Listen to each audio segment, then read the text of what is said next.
السلام عليكم ورحمة الله وبركاته. تركب العوم بالطريقة دي عشان خاطر لو حد جاي يغسل الخزان أو حد جاي يعمل صيانة يبقى قدام إيدك، مفيش داعي إن أنا أمد إيدي كده جوه وأعمل كده وأعمل كده، صامولة ممكن تقع مني، تمام؟ ممكن دي تقع مني تحت عليا، يبقى أنا كل حاجتي قدام إيدي، المقاس بتاعي أهو، بتقفل العومة زي الشعر، بص بالشعرة، خلاص خلص الموضوع. لازم دي تكون موزونه، ما تعملش دي شمال مايله شمال او مايله وطالعه يمين، ده هيقلب معاك لفوق، تمام؟ العوامل النحاس نفس القصه، بتبقى قافله على الاخر وطالعه لفوق مشنوقه وما طالعه من الراجع، جايه من الراجع. لازم تاكد على شبال في الراجع بتاعك ما يرجعش ميه، وتبقى دي موزونه.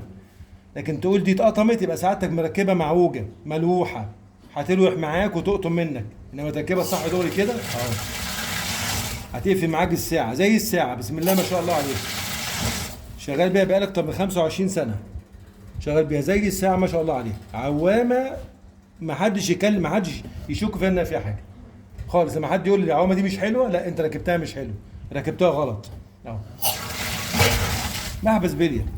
طول عمري وانا عيل صغير عندي 18 سنة بحلم امتى الاقي حاجة بلية. كنت متعذب من الجلد، واقعد اقص جلد واحط جلد والزق جلد واربط جلد واحط تيله وتقع من التيله. شفت المرار مع الحلفات النحاس، صلاه ربنا. ولغايه النهارده انا عايز اكوع الدراع النحاس تحت شويه، اكوع الدراع النحاس لازم اعمل كده بالعافيه. طب وليه؟ انا عندي رجلاج ممكن يملى زي ما انا عايز واطلع زي ما انا عايز. رجلاج ميزه مهمه جدا. واحد بيقول لي بتقفش مني لفوق، لان سعادتك قرص على الصاموله دي، ما تقرصش عليه. فكيت سنه كده اهو، اهوي كده، اجيب ميه كده اهو عشان تمام. ظبطت خلاص كده وسبتها بتنزل وهتطلع لوحدها. طيب تقفل معاك زي الساعه، ولا نقطه. حتى لو موتور كابس فيها دي بليه، لكن الثانيه عباره عن بتقفل بجلده، بتعمل معاك ممكن فايبريشن في الخزانات زي ما شفت عندي فيديو قبل كده. ولو قابلت الفيديو هقولكم ان شاء الله. نقول ابيض ربنا الصحه وحالكم. عوامل الزهران يا جماعه هي المعامل مناسبه لاي خزان.